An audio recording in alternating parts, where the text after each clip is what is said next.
और न सिर्फ हमले हो रहे हैं, घरों को जलाया जा रहा है। तस्वीर आपको दिखाता हूं, जहां बांग्लादेश में लगातार कट्टरपंथी आखिर कैसे हिंदुओं के घरों को निशाना बना रहे हैं और ये लगातार हो रहा है। तस्वीर बदलती हुई नहीं दिख रही। দেখুন অশান্তির দলেরা কি করছে আমাদের এখানে।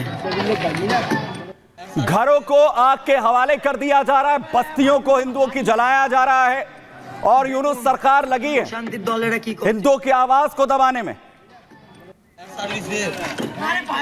और जिन पर जिम्मेदारी है हिंदुओं की सुरक्षा की, वो क्या कर रहे हैं? पुलिस निहत्थे हिंदुओं पर हमला कर रही है। बांग्लादेश में लगातार कट्टरपंथी हिंदुओं को निशाना बना रहे हैं। पुलिस सुरक्षा देने के बजाय लगातार हमला कर रही। किसको मारना?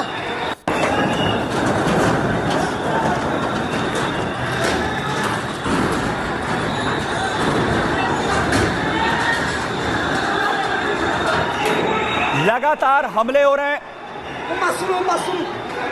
पीटा जा रहा है जो सनातनी, जो हिंदू वहां पर हैं।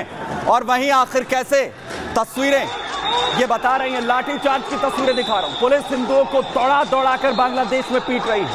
अत्याचार की इंतहा, जुल्मों की इंतहा इस वक्त बांग्लादेश में।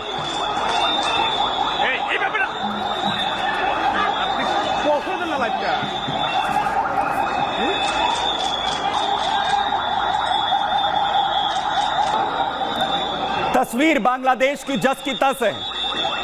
एक तरफ चिन्मय प्रभु को पकड़ा जाता है, इस्कॉन के पुजारी, वहीं दूसरी तरफ हिंदुओं पर, क्योंकि लगातार तस्वीर आखिर क्या है, हालात क्या हैं, सुरक्षा मिलने के बजाय पुलिस ही कट्टरपंथियों का रोल इस वक्त बांग्लादेश में अदा कर रही है। लगातार हमले हो रहे हैं, घरों को जलाया जा रहा है, कट्टरपंथियों को सुरक्षा बांग्लादेश में दी जा रही है।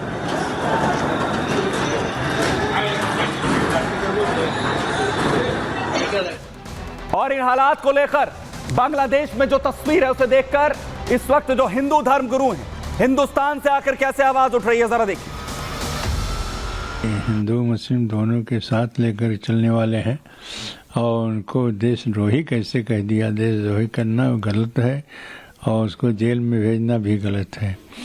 जितना भी काम बांग्लादेश ने हिंदुओं के ऊपर अन्याय किया कर रहा है, वो इसी से पता चलता है कि इसी सामान्य हिंदुओं का क्या दशा होगी यह बांग्लादेश में। चिन्मय प्रभु को गिरफ्तार किया जाना मैं समझता हूं कि एक बहाना है। 1.25 करोड़ हिंदुओं का नरसंहार निशाना है। देश की सियासत, देश की सियासी जमात इस पर मौन है, इससे मैं क्षुब्ध हूं। एक एक सेकंड में बोलने वाले मानव अधिकार के धुरंधर चैंपियन एकदम मौन और मुंह में दही जमाए बैठे हैं। मैं हैरान हूँ। चिन्मय दास जी की गिरफ्तारी बेहद निंदनीय है। जब बांग्लादेश के अंदर शेख हसीना की सरकार को अपदस्थ किया गया, उसके बाद की जो गतिविधियां हैं वो ठीक नहीं है। हिंदुओं का दमन हो रहा है। सनातन को बदनाम करने की साजिश है। कुछ लोग चाहते हैं कि विश्व पटल पर सनातन जगत बदनाम हो और ये हम सभी सनातनियों के लिए सोचनीय विषय है। जिन सनातनियों को वहां मारा जा रहा है, जिनकी बहन बेटियों के साथ बुरा व्यवहार हो रहा है, रात दिन जो दमन की राजनीति कर रहे हैं, दमन का कर्म कर रहे हैं, कार्य कर रहे हैं, हिंदुओं को भगाने, दबाने, मारने की बातें कर रहे हैं, वो कहते हैं कि सनातन या इस्कॉन आतंकवादी है। फिर आप कौन है? जिस प्रकार से बांग्लादेश में सनातन संस्कृति के प्रति कुठाराघात किया जा रहा है, ये बहुत निंदनीय कार्य है। जिस संस्था ने बांग्लादेश विभाजन के समय पर महीनों उन्हीं मुसलमानों को, उन्हीं इस्लाम के लोगों को भोजन दिया था, आज उन्हीं के ऊपर इस प्रकार की कार्रवाई हो रही है। ये कितना निंदनीय है। तो हिंदू धर्म गुरु अपना गुस्सा इस पर जाहिर कर रहे हैं और जल्द से जल्द बांग्लादेश में हस्तक्षेप की मांग यहां पर की जा रही है। और मैं आपको तस्वीर दिखा रहा हूं बांग्लादेश को लेकर जिस तरीके की सिचुएशंस है। कोलकाता में विरोध प्रदर्शन भी यहां पर किया जा रहा है, लोग सड़कों पर आ रहे हैं। जो कुछ हालात इस वक्त बांग्लादेश में,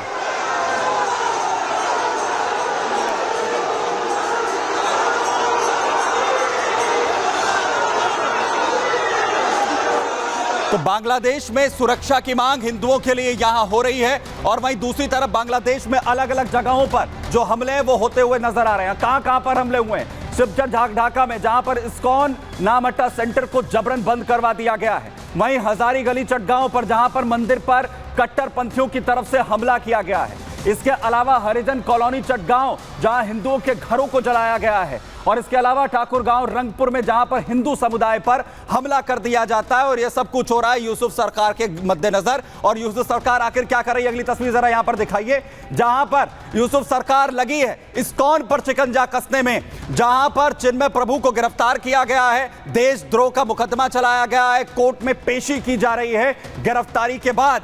और लगातार सवाल यहां पर उठ रहे हैं, लेकिन इसके बावजूद भी जो तस्वीर है वो नहीं बदल रही है। और इसलिए गुस्से में है हिंदू चिन्मय की गिरफ्तारी से, इस वक्त सड़क पर हैं, आवाज बुलंद कर रहे हैं, जल्द से जल्द रिहाई की मांग की जा रही है।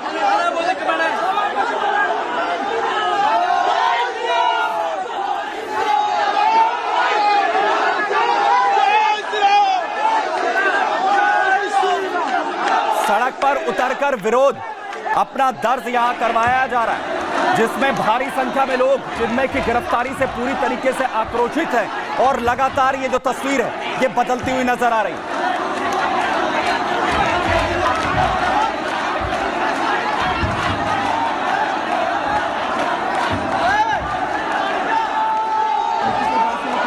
तो जहां इस वक्त चिन्मय प्रभु को रिहाई की मांग को लेकर जो सनातनी हैं वो सड़कों पर हैं, एक के बाद एक हमले जो हिंदुओं पर हो रहे हैं बांग्लादेश में, कट्टरपंथी लगातार निशाना यहां पर बना रहे हैं। और वहीं दूसरी तरफ देखिए कट्टरपंथी आखिर कैसे इस्कॉन को निशाना यहां पर बना रहे हैं। एक तरफ इस्कॉन को बंद करने की साजिश चल रही है कि इस्कॉन को आखिर कैसे बंद कर दिया जाए, इसे लेकर निशाना बनाया जा रहा है। और वहीं कट्टरपंथी इस्कॉन मंदिर को बंद कराने के लिए किस तरीके की साजिशें रच रहे हैं। और वहीं दूसरी तरफ आप देखिए जो हालात बांग्लादेश के हैं वो साफ तौर पर ये बता रहे हैं कि यूसुफ सरकार के पास अब सिर्फ और सिर्फ एक ही मुद्दा है कि आखिर कैसे बांग्लादेश से हिंदू भगाएं। देखिए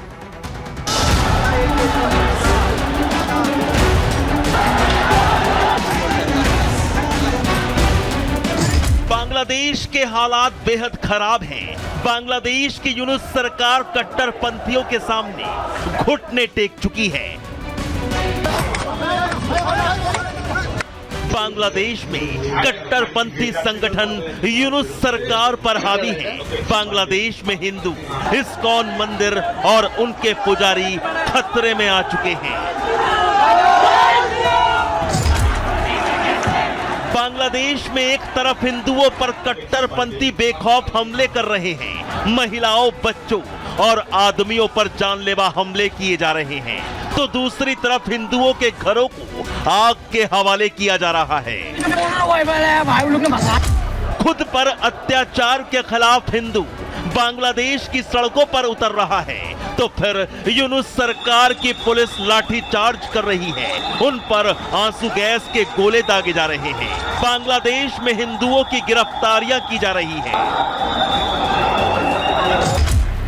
एक तरफ हिंदुओं पर हमले, उनके घरों को नुकसान पहुंचाया जा रहा है, तो दूसरी तरफ बांग्लादेश के इस्कॉन के पुजारी गिरफ्तार किए गए हैं। इस्कॉन के चिन्मयदास प्रभु को बांग्लादेश पुलिस ने अरेस्ट किया, तो अब इस्कॉन टेंपल टारगेट पर आ गए हैं। बांग्लादेश में इस्कॉन मंदिरों को कट्टरपंथी जबरन बंद करवा रहे हैं। बांग्लादेश में कट्टरपंथी लोग हिंदुओं की आस्था के केंद्र इस्कॉन को आतंकवादी संगठन बता रहे हैं। कट्टरपंथियों के सामने यूनुस सरकार पूरी तरह सरेंडर कर चुकी है। आपको बता दें कि बांग्लादेश में 8 अगस्त 2024 को मोहम्मद यूनुस की अगुवाई वाली अंतरिम सरकार के शपथ के बाद से हिंदुओं पर बर्बरता, लूटपाट, आगजनी, जमीन कब्जाने और देश छोड़ने की धमकियां दी जा रही हैं, और ये घटनाएं अब तो इस्कॉन तक आ पहुंची हैं। Bureau report, Republic Bharat.